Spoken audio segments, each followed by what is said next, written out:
awesome, it will shock you to the core. Finally, another podcast about Godzilla! and all his giant monster friends.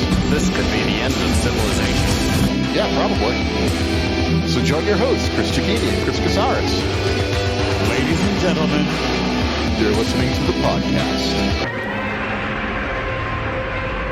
From Toho Island.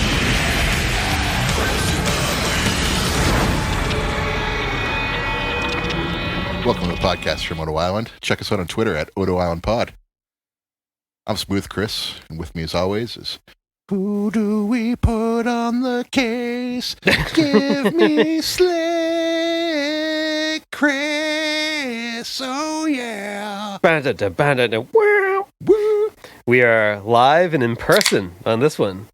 Claws are flowing. That's right. No more remote island podcasting. We're back in one little house. Yep, my side. My side of the back island. on your side. It's a desktop. I can't bring this with me. I could take my laptop with me. But anyways, yeah, we're back in person, and we're back in the Showa period still. That's right. We lied when we said it was I done lied. with Showa Godzilla. It was a lie of ignorance and not of malice, though. We still have other Showa Toho movies and Gamera movies to do, but Hey, if that's the case, if we're doing both Japanese and English versions, then we're not even scratching the surface yet. that's true. So Yeah, that's true. That gives us at least 2 Varan movies to do. that'll pad this out for years. But yeah, we did the 56 US version of Godzilla, aptly named King of the Monsters, not to be confused with 2019 Godzilla King of the Monsters, same name. Yes, not to be confused with the one that stars Eleven from Stranger Things as opposed to the one that stars Raymond Buff. Also, best known for his role as Perry Mason, Yes. which is a fantastic Ozzy song. I also listen to a lot of old-time radio, like detective shows and mystery shows and stuff like that. And there's a certain point where like Raymond Burr frequently pops up as like one of the characters like in these old-time radio broadcasts. Every time like he pops up, he goes like, "Oh, Steve Martin." Is he World News? No, he's usually playing a heavy or a bartender. All right. That's usually what his role apparently was in the old What'll time it radio. be, pal? Yeah, it's I listened to like one the other week that was like I think it was a Johnny. I'm on a Johnny Dollar. Yours truly, Johnny Dollar kick. The man with the action-packed expense account, and that was like in the early 50s, which would be like probably around the time like this. He was doing this, or maybe a little before, and he was like a mob boss in that. Cool. Yeah, super cool. He definitely has the face to be like a heavy or a mob boss. Like I'm not saying he's ugly, but I'm saying he definitely has a nice characteristic to him where he's very intimidating. Well, these are radio broadcasts, so he's got the voice for it too. Oh well, fuck me. I mean, one thing that did strike me, like, like watching King of the Monsters, that like he's a big dude. He's like built like a. I was trying to think of something witty. Yeah, you could put a strongman gimmick on him. Yeah, put some gas in his ass, send him up to Vince. Fuck it. WWE just got rid of Braun Strowman. They're looking for a heavy. Yeah, he could be Burr Strowman. He could be Burr Mountain. This is the quality content you get. We're back in person and not working with the Discord lag. Yeah, you're not getting the. Is he not talking anymore? I'll talk then. Oh, we lost internet signal, so let's stop and then shut it off and then come back. Yeah. So I hope you enjoy us being back in person as we discuss King of the Monsters. We both got a good buzz going on, so it's going to be a lively conversation. We're very high on this movie. So shall we dive in? Set the table. Set it up, Slickster. All right. So obviously, this is the Americanized version of 1954's Gojira, which was every time I say it with too much of a hard. Like when I say Gojira, I always think of Godzilla 98, where that character Aubrey's It's like, Gojira, Jira, you moron, morons! and I always go. Anyway, so That's a lot of fish. so literally, Trans World distribution was formed to essentially release this movie. So at the time in 1956, and it wasn't just in America, it was kind of a product of cinema worldwide, that foreign import films typically had to go through some sort of localization when they were being released in those countries. So in America, that was like kind of like the rise of dubbing as opposed to subtitled. Other movies, other countries, like kind of the same sort of idea. Like it wasn't unheard of to insert like local characters like into it, but not a really widespread practice because that's obviously very costly. Yeah. But for this movie, there's three people who formed Transworld, and they went to Joseph Levine, who was a Hollywood mogul, to kind of help secure the rights and distribute this movie. And he secured the rights from Toho for Godzilla for $25,000, and then put in $100,000 of his own money to film the Raymond Burr scenes. Because when he watched a cut of Gojira, he was like, there's something here. He's like, we just gotta like kind of localize it. Yeah. And but he thought like there was something to it, so he put the money in to essentially find a rising star. Like Raymond Burr was not Perry Mason yet, but he was coming up, and he had been in a Hitchcock movie with something Window. What's the Hitchcock movie with Window in the title? Blanking on it. The Birds. Well, either way, he had been in a Alfred Hitchcock movie at that time, and that was like kind of a Rear Window. That's the name, Rear Window. And I don't have to Google it now. Nope, he was in that, and he's a rising star. But again, we're right before the Perry Mason years. His scenes were filmed in a few days, but I don't think that was really uncommon at the time.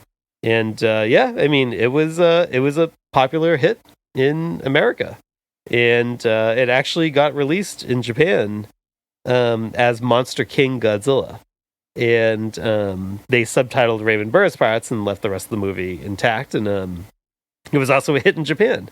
It was popular in Japan as well. And Yoshiro Honda, obviously the director, one of the masterminds behind Godzilla, he was asked by a reporter around the time, like, if he was bothered by the insertion of Raymond Burr and stuff like that.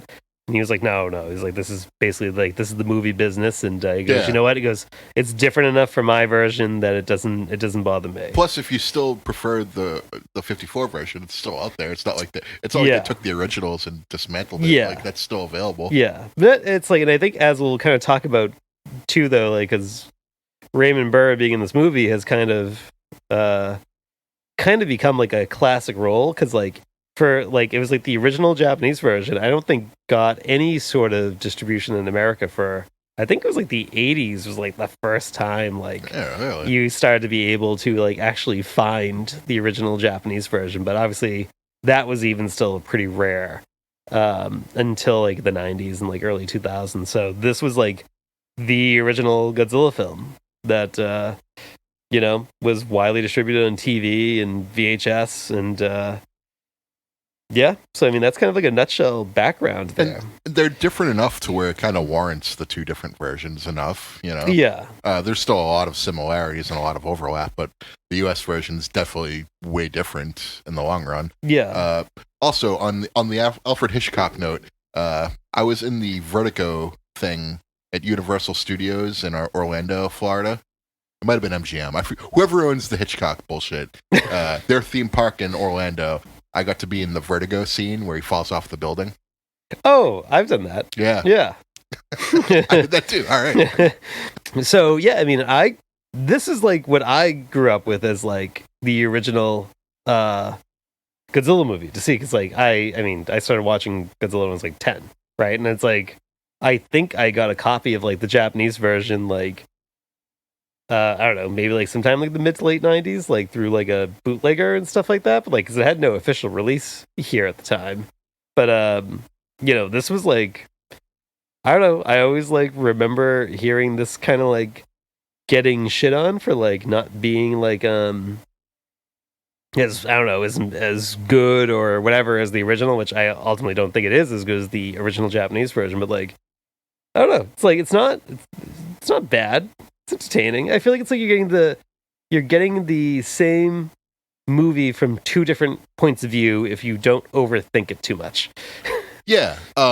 That's basically it. It's like Godzilla 1.5. Yeah, is the way I look at it. Yeah, there's a couple things that are like don't logically make sense if like you overthink it. Like they shuffled some of the scenes around, right? Where it's like Steve Martin is like he wants to meet with his old college buddy, Dr. Serizawa. Yeah.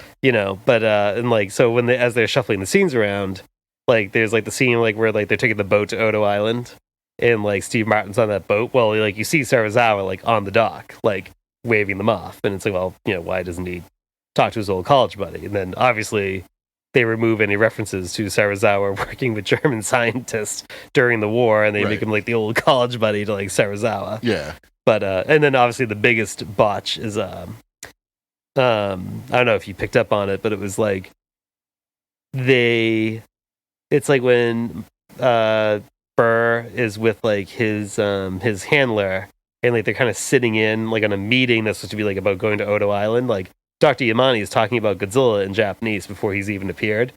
And that's like when Steve Martin goes like, oh, he's like, Japanese is a little rusty. What are they talking about? He's like, oh, we're talking about going to an island. And it cuts to Yamane. He's like saying Godzilla over and over and over again. And I was like, okay, so that's like a little bit of like mishandling. But. Yeah. But at the same time, I'm guessing 97% of U.S. citizens at that point in time when this was released could not understand the language anyway. And it goes by so fast that like, I don't know. Do you think they... so I guess like let's get into the big difference between this and the other one. Like, what do you think of the... I even asked the question on Twitter last night before we recorded this. I wanted to get other people's opinions because honestly, like you still have the original version out there. So I was like, I'm just going to judge this strictly on its own merits. Yeah. And like, I kind of laughed at a lot of the stuff that I knew was different.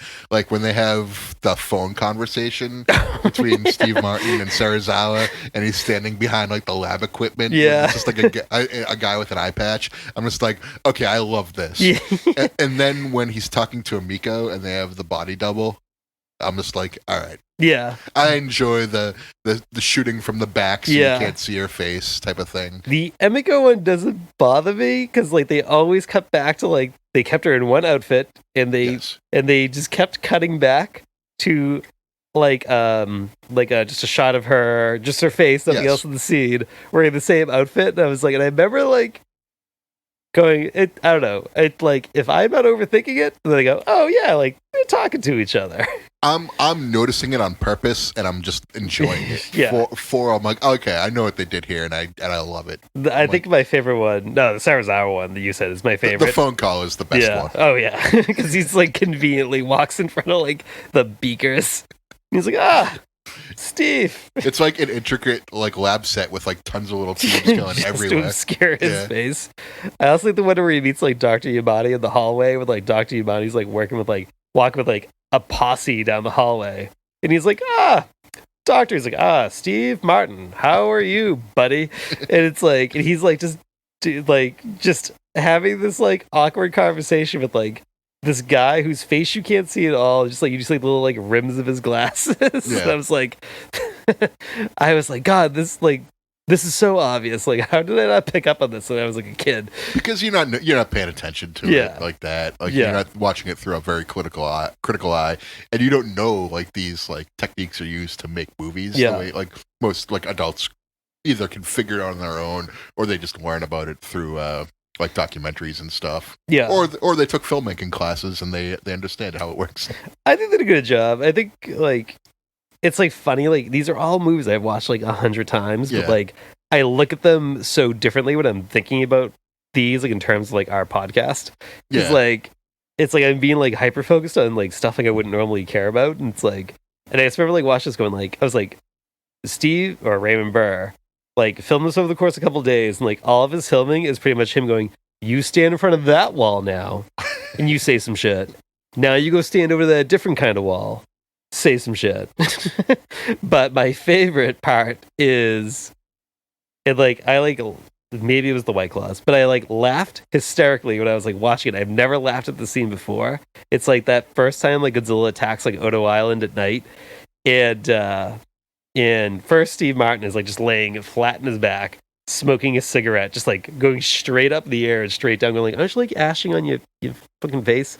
But anyway, so like, but then it's like, you know, the storm kind of picks up with like when Godzilla comes ashore. It's like they're just hammering Raymond Burr and the other guy with like wind and water like so fiercely, and I was like that looks like that sucks. like they're just getting like the shit kicked out of them by all this water and wind just coming in like so hard. I enjoyed when Steve Martin and that guy, his handler, are walking up the trail, and like Godzilla first pokes his head over the mountain for the first time, so you see his face, and they just like kind of stop and like hold everyone back. Like before it even happens, like they just sort of stop and catch their breath, and like everyone behind them is like, "Can we fucking get this thing moving here?" Like fuck. Yeah. And then they start moving again, and then they see Godzilla after. I enjoyed that. They just gotta let you know that they're there, that they are present for everything. I think they were letting them know that they're in charge. It's okay, yeah. Like you don't stop everyone behind you from moving unless you're like, "Hey, you move when I fucking move, asshole." He's like, listen, I am a world news reporter. That is all right. That is a Boston, Massachusetts move, if I've ever seen one. What was the thing I was going to say about like that when they're on the island? Oh, no, I remember now. I was like, because the other famous botch in this movie that hounded Godzilla for years and years, just like there's two endings to King Kong versus Godzilla. No, there's only one. But was when they're like, oh, looking at this picture, he's clearly 400 feet tall. Like that's yeah. I did catch that. I'm just like, maybe if he was standing on the ground, but he's probably standing halfway up that mountain. Yeah, he's 150 some odd feet. Which is fine. I on a side note, Singular Point Godzilla's height was released that it was 45 meters. I'm just like, okay, it's basically 50 meters. Yeah, like, I am glad the height wars have ended. I just prefer around the 100 meter, just because that's how I view them. Yeah, but if people don't want them that tall, if they want a shorter version, they can. I even said it going into Singular Point. I was like, I kind of hope he's super short just to pick people off. I like the 50 to 100 meter range. Like once like they started doing like, oh, well, Legendary Godzilla is like 100 and... They were going like 18, 19, yeah, then it's like Shin Godzilla is a little bit taller, and then, Godzilla grew a little bit in King of Monsters to be taller than Shin Godzilla, and then, like, I just think of, like, Godzilla Earth, like, no, he's 300 meters tall, so shut the F up. But yeah, he's not 400 feet tall. So that's, And that's okay. You don't have to be 400 feet tall to impress me. Yeah, I mean, I guess we gotta keep in mind, too, like, at that point in time, being extremely faithful to the Japanese script was probably not a priority, and also nobody knows that like they're going to make more of these movies, so like it's just kind of like hey, here's like a one and done Monster on the Loose movie, maybe. I wish we lived in a world where we didn't have to localize things, but if we do, I'm glad that they did it in a way that was respectful to the original film. So you still got pretty much everything that the original movie was about.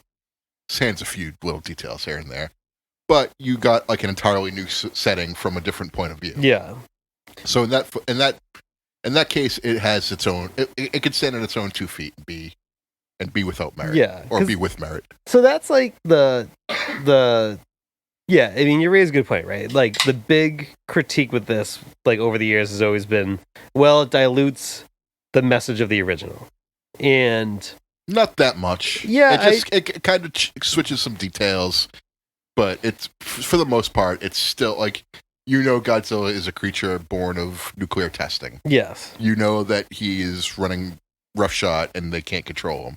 So really, what's all that different besides like the character pieces? Right, and the message of the oxygen destroyer being as bad as the atomic bomb is still there. It's still there, and it's like.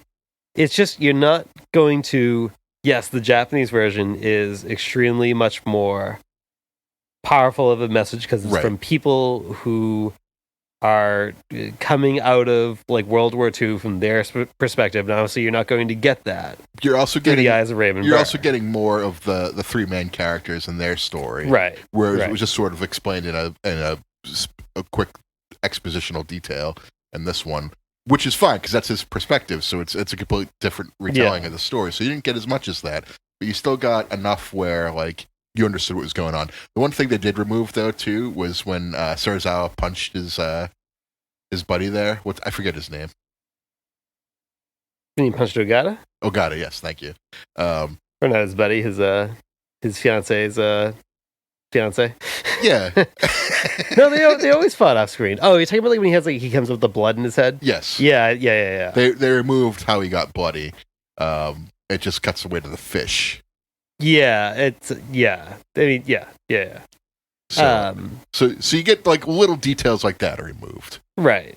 Yeah. I mean, like in some like the side characters like Shinchiki and stuff like that, like is like not like or Shincheki is not a he's like you just see him on the island, and then you just see him in, like Dr. Yamani's house, and he like basically has like no dialogue, and like you don't really understand like he's been like essentially adopted by like Dr. Yamani and stuff like that. Yeah. And like the reporter character that was like interviewing Serizawa in the original, like his role is kind of like reduced to like cameo roles because Raymond Burr is your reporter character, right? So like right. yeah, it's just like it's there's no question the original one is better. It's a better movie. It's a better art piece. It's right. But like I always feel like this one kind of got unfairly like lambasted as like being completely inferior when I don't think it is. I think it's 1.5. It's a retelling. Yeah. It can stand on its own. Yeah. And that's just for me, like an unbiased person who's not like completely obsessed with Godzilla. So yeah, well, as one who is completely obsessed with Godzilla, like, I'm painting it from more of an outsider's perspective, and you're definitely the insider here. Yeah, so. I just always kind of thought I was like, you're getting. The situation is Godzilla's attacking Tokyo, and you're getting this version from a unique character's point of view. It's like he's watching the same movie unfold from his point of view. Right. But so that's kind of how I always looked at it. I don't know. It's not a competition. They're both good. They're both good for their own merits. But getting back to like, as I guess like quality of the movie and our objective opinions, like one thing that like I now kind of wonder if like I don't know what's better or not. Like, what do you? Well, I guess I'll pose the question to you. What do you think of Steve Martin narrating Godzilla's attack on Tokyo, like the long attack on Tokyo? If you put that in the original, I would be like, "What the fuck is this?" Yeah. In this one, it's good but unfinished because really, what he's doing is he's telling his coworkers like what's happening. He's giving an eyewitness account, and he kind of yada yadas over Godzilla having an atomic breath. Oh yeah, I wonder if he like even knew that he had an atomic breath when he was saying those lines. But that's the thing. That's how you know that it's two different things happening. Is that he's just trying to explain it in the vaguest terms possible, right? To where but it still adds to the gravity of the situation. He's like, Tokyo's line of defense has been breached. There's nothing stopping them now. Yeah, like it's sort of like that. It's like a little bit of commentary over it that can kind of make it seem more important. It's like if JR commentates your match. Yeah, it oddly works. Whereas like in the original version, like there is no commentary like that. Right. It's just Godzilla just rampaging. You're like, oh wow, this is like really quiet and impactful. But like he does, like I think like Raymond Burr is like so good that like him adding narration, like. Well, I don't think it's better or worse than the original. Like, gives it like its own flair. Although my favorite part, like you just kind of referenced it, is like he goes, "Nothing can save the city now." Like he says that like right after Godzilla like rips the tower down that has like Yeah. the reporters on it. And they always go, "What with those reporters? The last line of defense? Like, why did you put that line in there?" Well, again, it's one of those things where he was just saying these Yeah, lines exactly. Yeah, in sequence, yeah. And then they cut it into like whatever they thought would work best at Yeah. whatever interval. But he has some like pretty like kind of classic lines. There, he's like, "This is it, George. I'm saying a prayer, saying a prayer for the whole world." It like feels very much like War of the Worlds, like the radio broadcast, like Orson Welles did. Like it feels like that. And he's like, "All right, well, I'm signing off now." And it's like you almost kind of get the sense that he thinks like, "Oh, he's like, I'm probably dead now." Yeah. And then then a building falls on him. So he does live though. he does, because he's got, Spoiler. he's been working his delts. He can take that. He can take a beam falling on him from a building. Not many can. But again, like I said, he's the monster among men. So He's Burr Strowman, as we'll call him from here on out. he's a beef eater, is what he is. That's all. Like, also interesting. Like they put this movie like in. He tells it as a flashback. Yeah, they wake him up. It starts off kind of with him sort of emerging from the rubble and waking up and kind of being half conscious, and it's kind of effective, I think. yeah. It's not a bad way to tell a story from a recollection. Yeah, and it's like you see how bad like Tokyo. Tokyo's all rubble. Yeah, and he's like surrounded by like dead people. Yeah. And he's like covered in blood, and you're just like, oh, at some point in this movie, like something really, really fucking bad is gonna happen. And they didn't cut down too much, I don't think, the Godzilla stuff. Like pretty much what you got from the original is what you get in this, for the most part, anyway. I'd say it's probably like 90-ish%. Yeah, I don't think anything is. I think the only thing that was cut. really different was they kind of, in this version, they alluded to the Air Force kind of forcing Godzilla away. Oh yeah, whereas in the original he just kind of is like, I'm done. Yeah, but I don't think any Godzilla. Excuse me, I don't think any Godzilla footage is cut. I don't think It's like I said, at the end it's just a little rework to make the army look like it did more than it did. Yeah. I think Godzilla just got tired and decided to go home. Yeah, that's what happened in the original, and I think in this it was more like you get like airplanes flying by, and it doesn't change anything really for me. Like, it's just sort of like, well, make it seem like you did something. just I think Godzilla's just like, yeah, whatever, I'm calling it a day. And, here's my social commentary for the day. It's like if you say, hey, can you make the crowds look a little bit bigger? Yeah. It's just you pack them all to one side of you're working the hard cam on this as they would do in SmackDown like in the early 2000s. So I guess I'm looking at my notes, like questions I wanted to pose to you. I think we covered most of them, but is Raymond Burr's role iconic in this movie?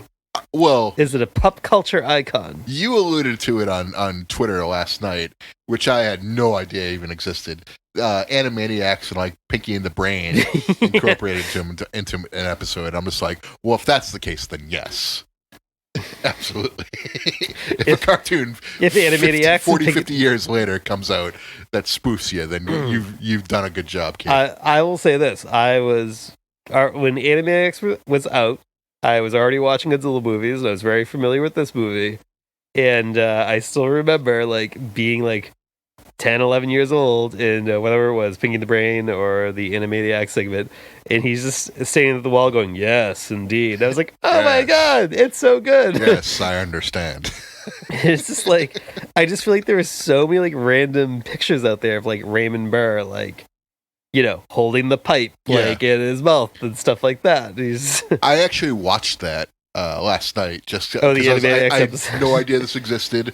I gotta see it because like I enjoyed watching this again, and so I watched that, and it wasn't like an exact spoof or anything like that, but they did make Raymond Burr like supersize and fight Godzilla.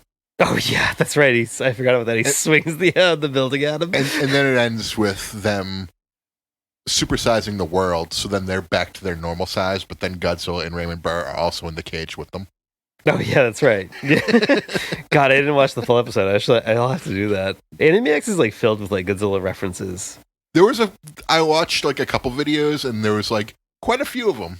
Yeah, Like, more than you would expect. No, I think so. Someone who worked in that really appreciated Godzilla. It's like I remember they had some like song that was like something about like would you could you in Japan with Godzilla and Rodan and stuff like that. Yes, And I remember being a little snooty 11-year-old going like, that's not what Rodan looks like. And Godzilla's not close green. enough. And Godzilla's not green. Come on, Animax. Close enough. I expect better. What are you doing here? It's a lizard from a different country 30 years ago, 40 years ago. They're taking some liberties, Chris. I'm sorry.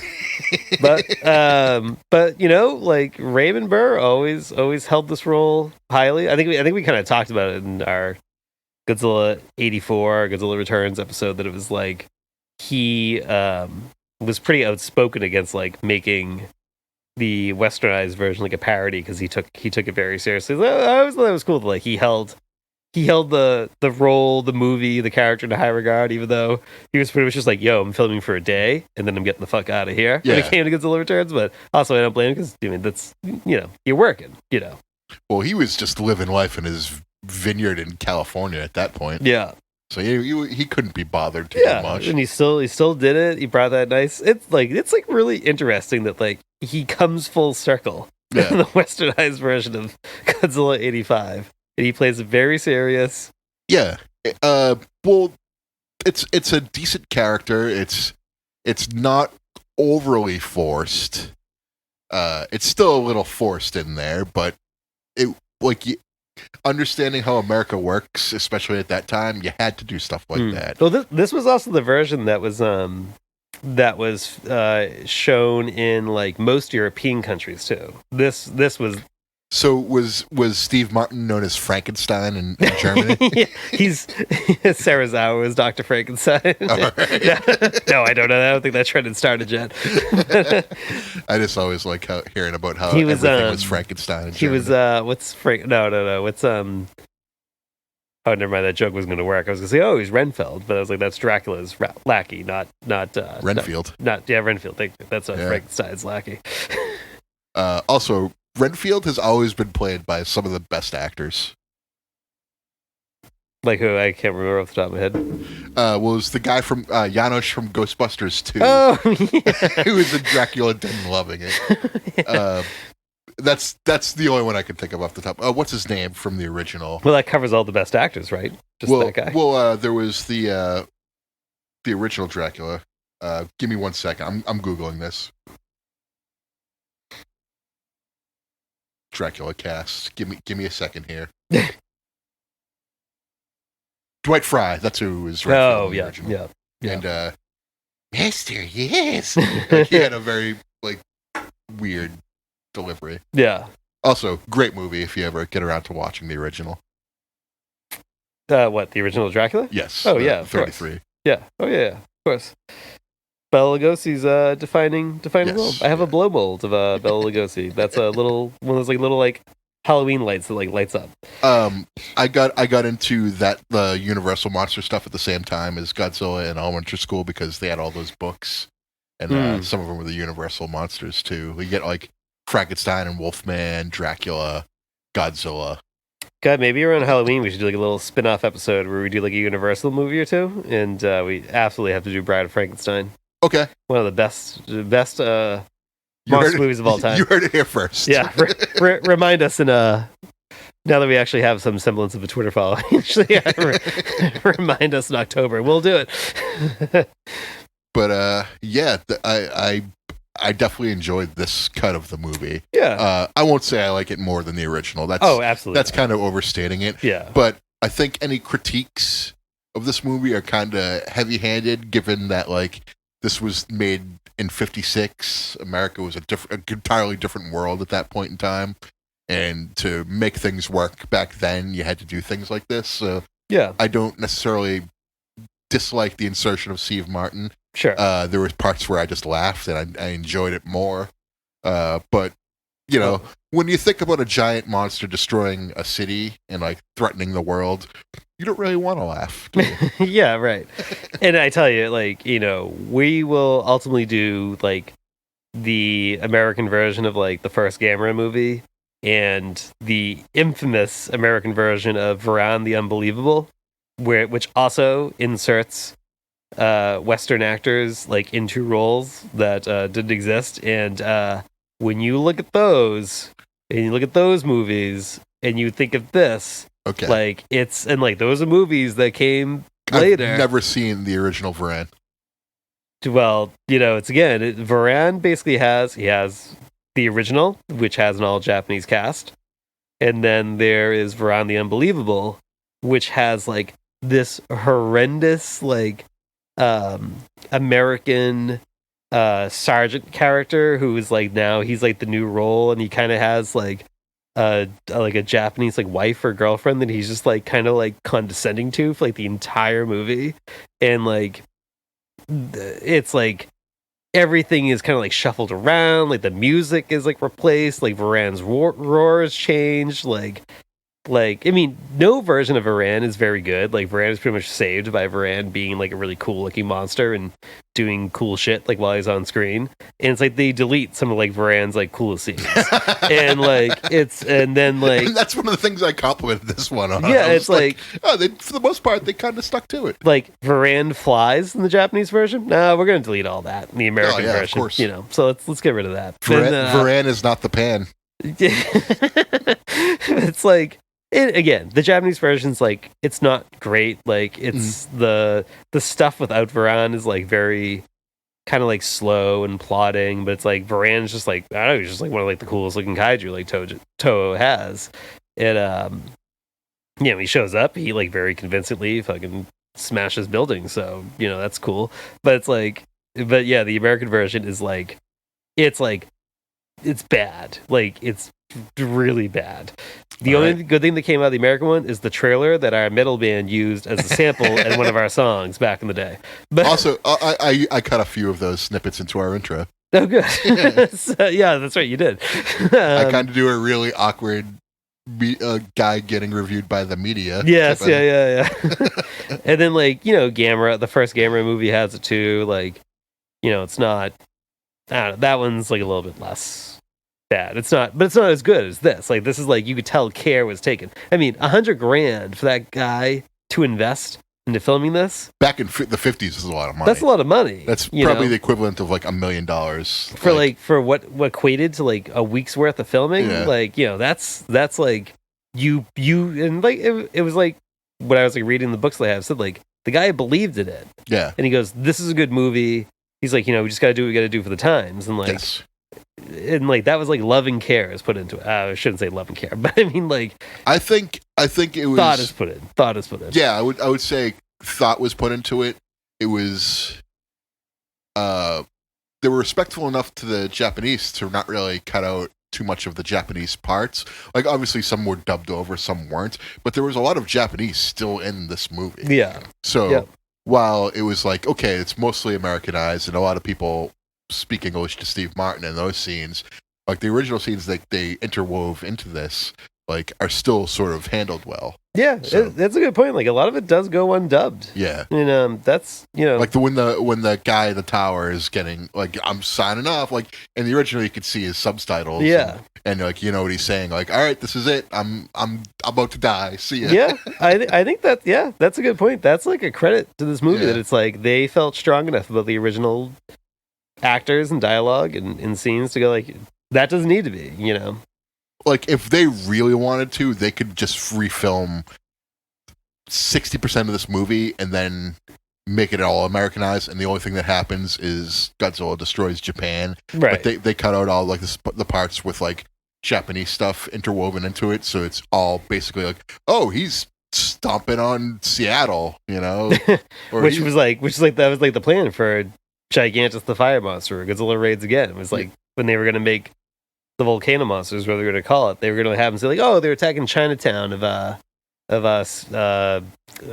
San Diego or San Francisco, whatever it was. Okay. And it's like that they could have done that. Yeah, and it's like think of like how that would just not now, just like that wouldn't hold up, that wouldn't Yeah. resonate, that would just be like whatever. Like you took a good movie and made it a generic movie. That's Yes. what you did. We got them, you know. But I think this cut, it cut more of like the character stuff out, so you didn't get like the intricacies of how Serizawa and Amiko really felt about each other. Yeah. There was love there. Like this was like it was an arranged marriage. Serizawa and Amiko weren't in love. Amiko just loves Ogata. Yeah. But in that movie, you could tell there was more love there, but she just felt stronger for Ogata. Yeah. It was more of a triangle than it was just like, it's she's going with Ogata. Doesn't Raymond Burr actually goes up? It was your typical triangle. At like one point, I was like, "How many of these triangles are you involved in?" What? That's a good. You know what? Maybe He says that when they're on the boat. Like, maybe Godzilla Raids Again 2.5 can explore that a little bit. yeah. Well, I think they established Godzilla versus Destroyer that Emiko and Ogata, like, I think they kind of just fell apart after the 54 movie. I think it's like I don't think they ever actually married.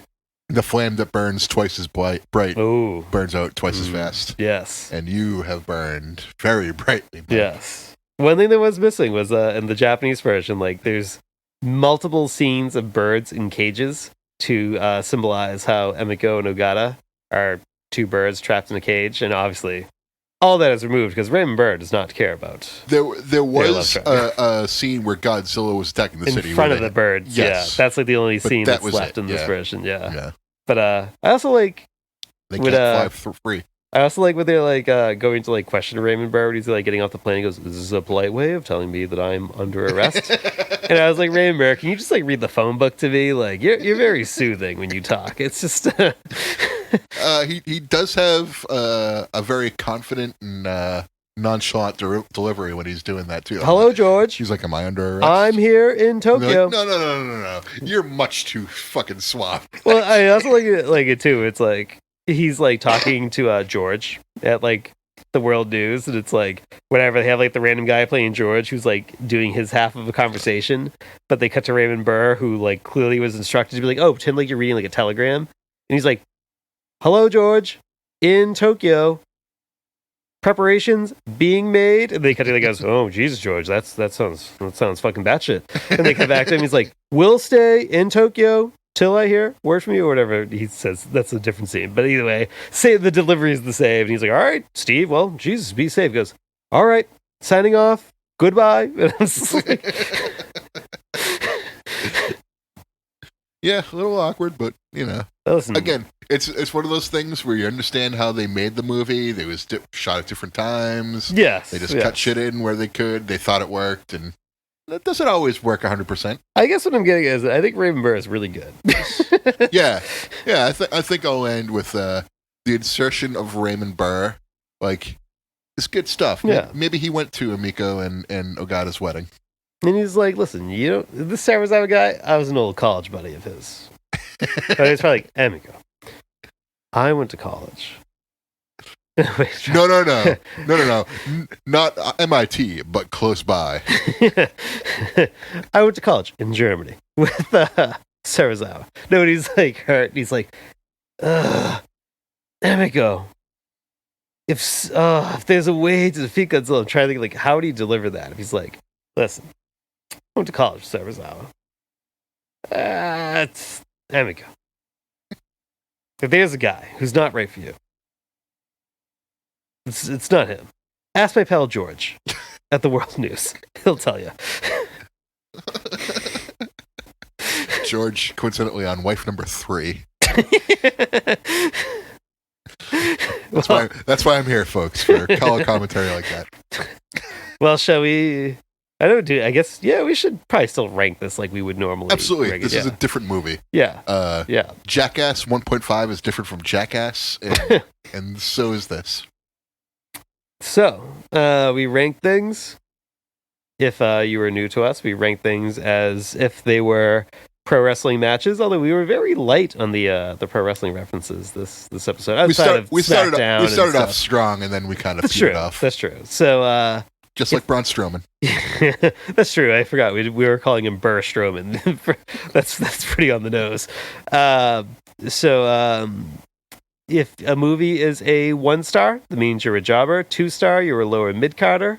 That means you're maybe you win a match on velocity. You're kind of a rookie, but there's hope. Or actually, maybe in more topical terms, like you won a match in AEW Dark Elevation if you are a 2 star, but you ain't gonna win on Dark or Dynamite. You're not winning on Dynamite. That's definitely not winning on Dynamite. Maybe you'll get a win on Rampage if you're lucky, but when that comes about. But 3 stars, you're a mid carder. 4 stars, you're an upper mid carder. That makes you like Orange Cassidy, I guess. And 5 stars, you are Kenny Omega. You are the main event. You are what does Don Callis call him? God's gift by God. You are by God Shin Godzilla is what you are. So you are Shin by God Godzilla. Yeah. There you go. Yeah. So I think we both ranked the original. Oh, it's a 5. The original's a 5. Yeah, the original was a 5. Yeah. So like I think that's there's no question about that. That's Yes. One of the best Godzilla movies ever made. Absolutely. Yeah. Absolutely. I kind of we don't do 4.5s or anything like that on the show. Do, but then I always round up or down depending on where it lands. Yeah. This is like I think this would be like a 4.5 to me cuz like I think it's not the original, but it's still really good, right? Like this is like what America had for decades. So you're rounding up to a 5? Because I would if I were Yeah, you. you know what? I'm gonna round up to a 5. I'm being I always just go like, well, it's not as good, so it's like a 4 instead of a 5. But no, like we said a lot of positive things about it. As we were I have talking nothing but good things to say about this. The only thing that's holding me back from giving it a 5 is the fact that it's just changed around from the original, where you could really get into the character parts where like you understand. Whereas this, it was sort of etched over, and for that reason, I'm giving it a 4. I would still recommend anyone who wants to watch a Godzilla movie, probably top 5 at least, like this version to watch. It's so important. Them calling it Godzilla King of the Monsters. Think about that. That's like Toho had no idea to call Godzilla King of the Monsters until that was how it was marketed by Transworld. And then they adopted it into their own merchandising and marketing from there on out. Yeah. Like this movie had a huge impact on what would come next. Like I still prefer the Japanese version. That's a 5 any day of the week. It's probably my 3rd or 4th favorite Godzilla movie. If we broke the Meltzer scale, that would probably be like our 6 star. If this movie destroyed the Tokyo Dome, then would have been a 6 star. Yeah, but we're not going to be like Meltzer and jump his own 5-star ratings. I haven't broke the scale yet. I've stayed within 5. I don't think we. Time. Yeah, I did even give a negative 5 stars. Well, that's fine. We can always go lower. Yeah, no, because it works inverted too. It's the same thing with Hyrule. You have the Triforce. You have Hyrule and Low Rule. Yeah. So it's important. It's a big part of history. Not as good as the original that it's based off of, but very important and very good in its own right. Yeah. And again, nothing but positive things to say about it. Yeah. So if you've never seen it, it's a must watch. Yeah, absolutely. Cool. Yeah. Hey, Chris, you get any figs this week? That was my terrible Cliff impression. I did, George. I got figs for the whole world. Yes. Yes, I understand. I got a shit ton of stuff, so I'm going to gloss over a lot of it and just kind of focus on some of the highlights, including some of the stuff that we both jointly got, because, like, whatever, Because I hopped onto your orders. Yeah.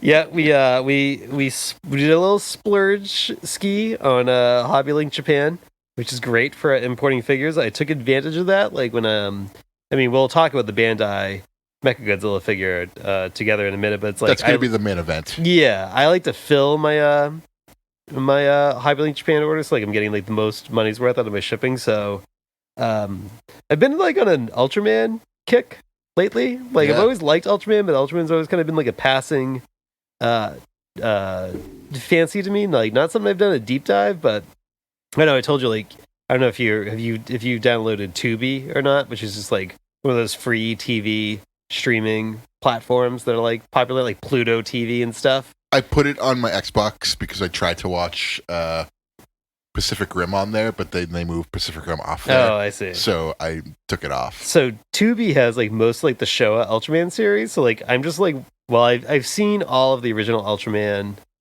but like I've never really seen a lot of like Ultra Q. I'm sorry, yeah, no, I haven't really seen a lot of Ultra Q, but or Ultraman Ace, Ultraman Leo, Ultra 7. So like I'm watching those like in bulk. So, like those shows like batshit crazy. And I've decided, I think I was telling you this offline, I've decided Ultraman Leo is my favorite because like it's so violent, it's so fucking dark. You showed me you sent me a video of it. Oh, it was a compilation of across the different Showa series though, of like different Ultraman decapitating like monsters and stuff. And it's like Ultraman Leo, like, sorry, I'm gonna drop a spoiler here because whatever, like the show's been out for like 40 years. Like it's on you at this point. Yeah, like they like reboot that cast because like they just go, yeah, fuck it, we're gonna kill all the main characters randomly and viciously whenever we feel like doing it. Then they'll get replaced by somebody else who will then also probably die. And it's like it's so unexpectedly. It's like the first chunk of the season or the show is like whatever. It's it's like a little bit more violent than the other ones, but like nothing like that happens, and they just go, hey, you know what? We're gonna have this like monster come and eat the entire cast. Literally eat the entire cast. And then like we're gonna replace them, and then you know what we're gonna do? Like the villain's gonna kidnap them, like beat them up in a car, and then throw them out of the car and run them over. Like it's so like unexpected. So brutal. I've really gravitated towards that one. But anyway, so I don't know if that says about me. But anyway, so but I got the like the Bandai, not the movie monsters. They give them a different, I don't know, name, but it's like the same sort of idea. But it's like of Ellie King and Zedden, which are like two like iconic Ultraman monsters. Zedden actually succeeds in killing the first Ultraman. That was a bit of a twist when I was watching that series. I was like, wow, it's like the hero dies at the end of his own season. And I also got the Final Wars Rodan Bandai movie monster series. Like nothing really too notable to say about that. I did get a Singular Point figure that is probably a spoiler, so I'll kind of hold back talking about those till we actually do our lightning rod of an episode on Singular Point when that launches in America. You're all gonna hate me so much, but you're all gonna love me. So I guess we'll just you're the babyface. I'm the heel. We're gonna cancel each other out on that one, I think. But I do have to admit that I got an Ultraman desk set, which is it's a bunch of like minifigures that it's Ciboza, who's kind of like my Anguirus of the Ultraman series. He holds a pen. He can hold a pen for you on your desk. Alien Balton can hold your business cards. Ultraman Leo, my new fucking favorite, like is meant to hold your headphones. And then there's like two kind of like generic like Space Patrol characters. Like one can like go like over like your drinking mug as like a little like I don't know what they call them, but you just dip them over the edge of your drinking mug. And the other one can also hold a pen. I was like, this is hysterical and perfect, and it was really cheap, so I bought that. But I did get one of the new King Kong NECAs because there's now like a million variants of King Kong. And I think I've made my decision, and I'm all set. Yeah, I don't need to get all of these. I got the original and the painted one, and it's like, all right, if you're just gonna keep on releasing the same fucking figure, with like some mouth articulation, some little add-ons, you can take it, shine it up real nice, turn that sumbitch sideways, and anyways, continue. And take it out of my wallet because I bought the one that has a Kong with like the Bone Club. It's basically a 33 Kong with like another variant head, and I hemmed and hawed as I looked at it. And I said, all it really has got like some scarring on his chest, a little bit of a paint job, but it kind of comes with like that like little dinosaur thing that was like in the log scene that was going after the ship captain. I forget his name, not Denim, but the other guy. And it comes like a little like pterodactyl, and I was like, all right, that gets me. fine, but I'm not gonna buy that other one that's out where it's the same Kong with like the chains and the cuffs around his wrists. See, I was gonna get I'm that not- one. Yeah, that with was the airplane. it'd be great. You can have one, I'll have the other. And it's like we'll exchange them like every other weekend. Yeah, Like it's shared custody. yeah, exactly. Like exactly. Well, and then one of us will outshine the other at Christmas and make them play favorites and want to spend more time with each other. Anyway, so so that was a big purchase or a highlight, a mentionable purchase. But before getting to the one that we jointly share that we'll spend a lot of time on, I got the Ready Player One MechaGodzilla bootleg. You did, and I did get to see that the other day, and I was, relatively impressed with it. I was like, oh, this paint looks shitty. Oh, wait, no, they did it on purpose. Right. Like, what, like, an anomaly. Like, this is like so there's like mystery around this figure, and I like my mystery, right? So it's like, the rumor is that this was going to be a NECA figure, or some people say there's going to be a NECA figure that was ultimately abandoned. Then other people say that, like, what the origin is, like, somebody like did a 3D printed mold of this, and like that mold somehow ended up with bootleggers, and they are now mass producing it because they know there's like a much more like articulated version of this figure that exists somewhere out there that it's like one guy made for like somebody else. Okay. And like the rumor is like the mold is based off of that. Okay. But either way, it's like it's on AliExpress. It fluctuates between $30 and I paid like $40 something for it, and it's like, because I got the one that has like the fire breath, which is like just useless. Generic like fire breath, and like, but like it's like it feels like a NECA figure, like just like lower quality. It's super articulated. It's super detailed. And like, yeah, the paint is like that. It's supposed to be like kind of scuffed up. I don't know. It's a really cool figure. It does feel like a little bootleggy. Yeah. In some areas, but it's like such an anomaly of like a figure. Like, I don't know. It's like, I just couldn't pass it up. I was like, I have to get this. It's too weird. I don't know. It's like that like King Ghidorah SH Monster Rats bootleg that was like out last year that like I kept whiffing on, and now I kind of like wish I got it because like nobody knows what the origin of that one is either. And it's like, I don't know, there's like something going on with like NECA, their molds, like with playmates, these figures, like what's going on here? Some intrigue here. Yeah, something happened. Like there was some sort of leak along the way at some point. Well, Randy from NECA likes to, how can I tie this together?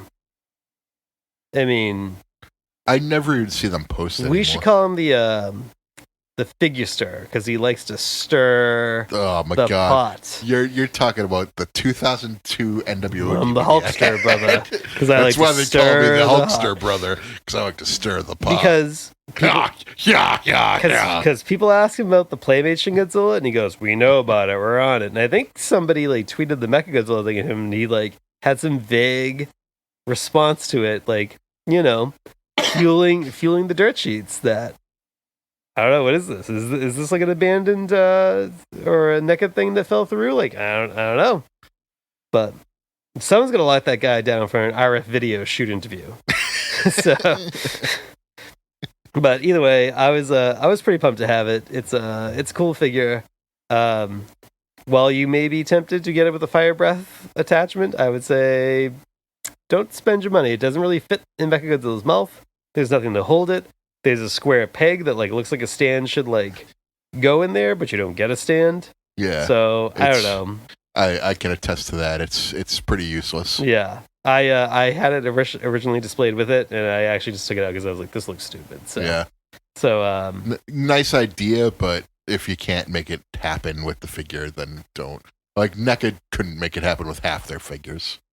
It wasn't until the end that you really got like consistent holding of the atomic breath. Yeah, and it's like the mouth can't even like hold it in place. So yeah, I would say if you want to save yourself a few bucks to get this figure, like save yourself a few bucks and don't waste your time with it. You just need the base figure. Yeah.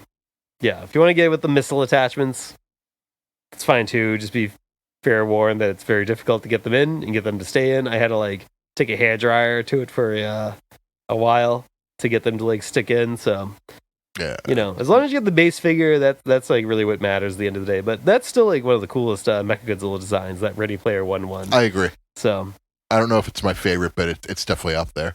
yeah, it's very Showa-esque. And it feels like if they took the Showa and dumped it like in the legendary like Monsterverse. Yes. But I guess that's a good segue into your purchases.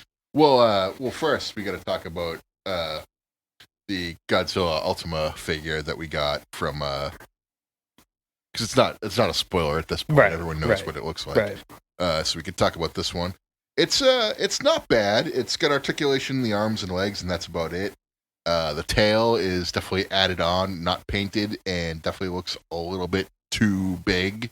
Like maybe they added one extra like spike to the tail. Yeah, this is a Bandai movie monster series shit to a T. Yeah. So it seems like that's the case there, but other than that, it's a fine figure. It's better than something you get from Playmates for sure. The paint's really good. Like you get painted teeth, so it's not like a mouth guard or anything like that Playmates would give you. You can even see in the mouth they even not articulated, but have definition in the mouth. Yeah. So. And overall, I love this design. I think it's a really cool design. Yeah. So, I wish they painted like the red lines though in the dorsal plates, like the actual character has. But hey, they've already announced that there's a when the first volume of Singular Point comes out on Blu-ray, it's going to come with a exclusive Ultima figure, which is like much more heavily painted. So okay, so that's how they're gonna get you. They're gonna say, "Hey, we're gonna give you a pretty decent these figure." episodes fucking suck, but we're giving you a good figure." So. That's not true. They're fantastic. So that was a preview of our Singular Point episode. One of us yelling it sucks, the other yelling how awesome it is. It sucks. I'm sorry, Dan. Yeah, you are our friend watching Double or Nothing when it comes to Singular Point.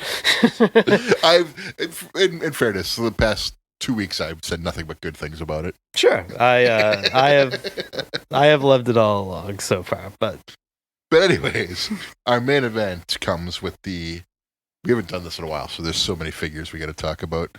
This is what happens when you get like an extra 5 days. You buy a lot of shit in those 5 days. Yeah. So we both got the Bandai Godzilla vs. Kong MechaGodzilla spoiler figure. And I got it, and the first thing I noticed when I got it, I was like, this thing's fucking awesome. Yes. And it's made me like the design even more. Like, this is where I'm turning heel. I like this design. It's actually kind of done the same for me as well. Like, I don't know, the design has like been growing on me. Yeah. I mean, at the end of the day, like, it's not like one of my. It's not my favorite, but it's no longer like I don't look at it and go like, it's bad. I kind of go like, it's good. It's just not one of my favorites. But the Heisei one is still the worst by far. I think I might like this more than the Showa one because it's more realistic. Mm. It's more modern, and they definitely. I could see the Terminator inspiration to it, and I'm a sucker for that first movie. Yeah, that first movie is just awesome. I actually think the Playmates figures, like being like kind of like our first introduction to MechaGodzilla, are like what hurt the design for me mentally, because I think I just kept picturing the Playmates one, because like when I saw the movie, I was like, oh, it's not that bad. Yeah, and then like when I look at this figure, like this is such a good figure. But I was like, no, that's cool design. Yeah. There's so much detail to this thing. Yeah, like the chest is so. The only thing that's really missing is a lot of the red paint isn't there. Right, but it doesn't look like plasticky. It looks metallic. Yeah, I think the Playmates one looks plasticky. It's like it's more of a flat paint. Yeah, it's like when you see pictures of the two of them side by side. While like neither of us have the smaller MechaGodzilla Playmates figure. Nope, the scalpers fucked us. Yeah, but like that enjoy one, like, your overstock of those shitty fucking figures. I know that. I can't wait for like in a year, and like we're getting those again for like $12. Yeah, but like that one has like a ton of articulation, which is cool. And obviously the Bandai one's not going to have a lot of articulation.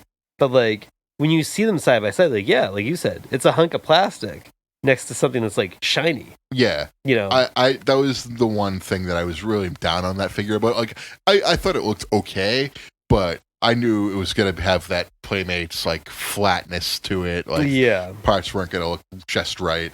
The only real negative thing about this one is the hands. It's the same thing I was going to say. The claws like kind of turned really inward. And it probably made the figure so much easier to make. Yeah. Yeah. But it just doesn't look good. So that's the only down part of this figure, really. I mean, to me, that's like a very, very minor complaint about like what it is. The spikes look really good with the paint on them. Much better than the Playmates one.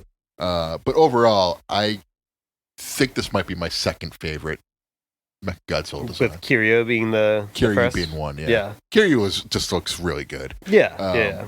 But this one, I feel like it's different enough to stand on its own, and to be honest with you, I think it's fucking awesome. Yeah. One thing I really like about the Bandai figure too over the Playmates, like, so I have the giant MechaGodzilla Playmates figure, and I think like what I could tell, like what the shorter one does too, is like they're very hunched forward, like awkwardly, whereas like just the like Bandai one, the GMK NECA figure. Oh yeah. But that's like an action pose. Like, I just like I feel like especially the giant MechaGodzilla Playmates figure, like I almost like feel like I should like play a little like old man cane like under like in his hand, because like he's too like awkwardly hunched forward, whereas like I feel like that stands like a little bit more like upright, and I was like, he definitely stands pretty like almost upright. He's got a little bit of a lean, like he has like dementia, because it's like I think he's trying to mimic like the legendary Godzilla posture. But I was just giving more social commentary. Oh. Well, F me then. It was a little jokeski for all you people wondering what the hell just happened to this podcast. This is the figure part. People have already tuned out. No, it's the hardcore stay around for this. Yeah. Matt will be listening to the figure stuff because he's a figure boy now. Yes, that's right. He's buying bag clips now. He's going to buy more. Yeah. He found his NECAs when he was unpacking, so I was very happy for him. Oh, yes. But yeah, that's my heel turn. I really like the GvK MechaGodzilla design now.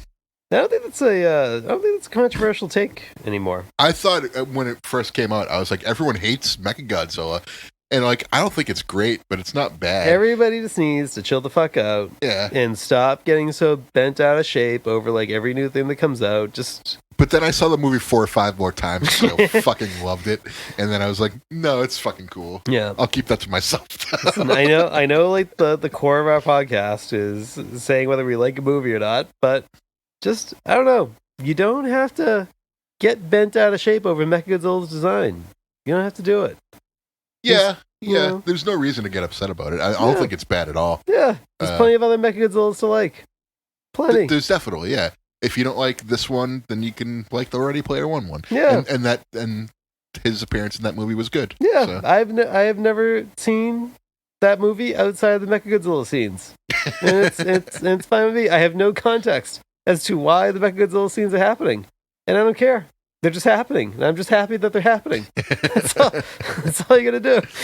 But yeah, that's our fig part. And now this.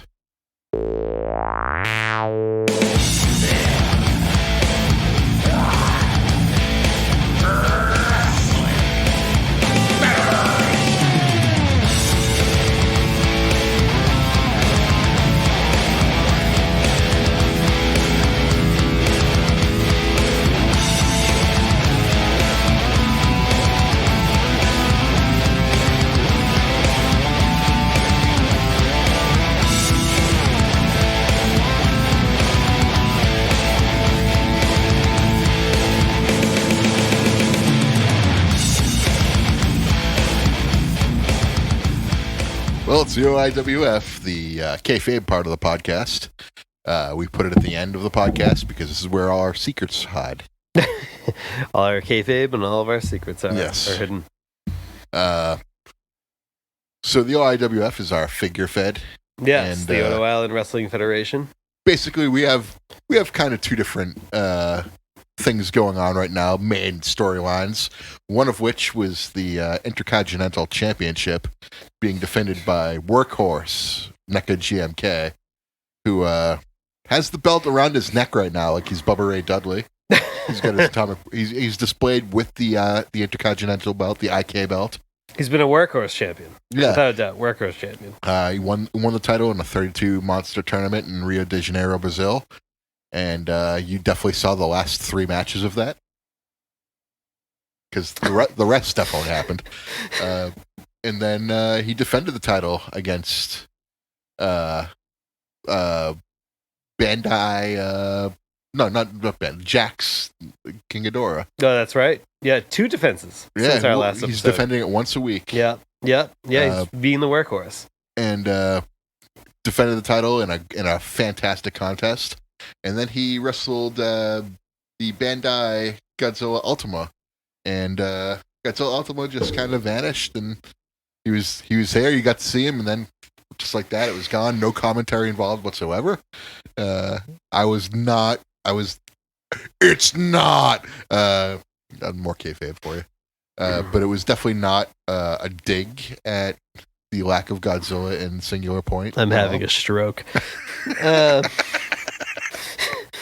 But, he was gone. The red dust took him away, and that was that. So, he retained. Yeah, there's been a lot of focus on our titles outside of the world title of this past week. Yeah. Trendmasters Anguirus lost the OIWF Mid-Atlantic title. Old demons came back to haunt him. Wow. If you recall, now about a couple months ago now, Anguirus defeated Mini Bandai Kamada-kun in that devastating scaffold match. And, where wind-up Trendmasters Mecha King Ghidorah tossed Kamada-kun from the scaffold through a table. And as God is my witness, he broke in half. Oh, it was just... They killed him. Horrendous. And, that looked like a career ender. And then, Anguirus went on a tear since then, defending the title successfully multiple times. But, pride be the downfall, where he issued an open challenge. It was answered this week. The lights went out. And Kamada-kun's music was playing. And we thought he was dead. He wasn't dead. He had changed. He is now Mini Bandai Shin Godzilla. And it was if Trendmasters Anguirus had seen a ghost. A quick tombstone. 1, 2, 3. Mini Bandai Shin Godzilla is your new OIWF Mid-Atlantic champion, taking the title from, outside of Bandai Titanosaurus, our world champion. One of the most dominant figures, literally, in the OIWF. Unbelievable. Yeah. You couldn't see that coming from a mile away. What a comeback story. What a comeback tale. We definitely don't do on the nose stuff. I think the dirt sheets will tell you that was a well booked storyline. 100%. Yeah. Tony Khan couldn't do well. I don't know what a storyline is because we're in kayfabe right now. But it's just what a contest that was. What a turn of events. I'm sure Anguirus will be back. I am sure. Our new champion, our new Mid-Atlantic champion, will have a tight grip. You did it once. Now, do it again. Woo! And I think focus is going to turn now to the other titles the Trendmasters of the universe hold. The tag champions, Trendmasters Gaigan and Biolante, they have to defend against the Super Mecha Bros, who defeated them in a non-title match. And then we're going to have to decide who's moving into the world title picture over the next coming weeks against Bandai Titanosaurus. We gave him a couple weeks off to focus on these other titles. Put the spotlight on the undercard titles because they're important too. We've had other things going on: the Intercontinental Championship, the Mid-Atlantic Championship. So we don't bury titles here in the OIW. Oh no, it's the monster makes the title here. That's right. But yeah, we've got tons of contenders coming up. The Intercontinental title once again defended one more time before this podcast aired against none other than Playmates Jet Jaguar. Oh, jeez. Yeah. Jeez. Hell of a contest. But of course, GMK still wearing the gold around his neck. Yeah. So. Yeah. Well, thank God for that. Could you imagine that pastel Easter egg looking motherfucker representing our company? Goddamn! Jet Olivier! He can barely even stand upright. Can't even work. He was booked on a show and he didn't come. He said his ankle was hurt, and then he sent a picture of a gangrene angle. Motherfucker. Oh, Chris, I don't like Jet at all. Oh, he's terrible. You're so right, Jim. Well, that's how two people in their late 30s entertain each other. But you know what? From what we get on Twitter, people love it when we have our figures wrestle each other. It's low effort entertainment, and that's my favorite kind of entertainment. It's so good. It's so good. Anything else in the kayfabe part of the show? No, I think we just need to figure out what we're doing next. That's right. I am firing up the old spreadsheet. I am putting in the randomizer function now. It could be anything, folks. Yeah, it could be one of 30 topics. Could it be a new emerging superstar? Could it be the Playmate of the Month? You'll find out. That was my terrible mean Gene. So, I have randomized everything. I am now sorting. So, when I randomize it, I assign a random number to everything, and I sort it largest to smallest. And, finishing up the Gamera Heisei trilogy has won. So that means Gamera Advent of Legion, and then Gamera 3, The Return, or the Attack of, or whatever they call it, The Revenge of Iris. There we go. Iris in particular is regarded as perhaps the greatest kaiju movie of all time. Are those my thoughts? Are those your thoughts? Well, you've never seen these movies, right? I've never seen either of them. I saw the first one. I thought I loved it, actually. Yeah. A lot of people say that 2 and 3 are it's basically like they get stronger as the trilogy goes. Obviously, these are all movies done by pretty much the crew that did GMK. So, and I think that really shows through in 2 and 3. Okay. So I guess we're good for the next 2 episodes. I think they have to be the road episodes. There's a lot of especially with Iris. I think there's probably a lot to discuss. Yeah. With that. So. All right. I have no problem with doing the next 2 episodes. Yeah. Well, there you go. Again, we're wading into hot waters here. What if we don't like 2 of what is regarded as 2, perhaps the greatest kaiju movies of all time? I don't know. I'm used to people not liking me because I don't like stuff, so probably nothing to me. But anyways, well, the thread has ended, and so too has a great podcast. But mankind can rest easy now. The podcast is gone. No, wait. The menace is gone, but so is a great podcast. Where's the podcast gone? So is a great man. Hi.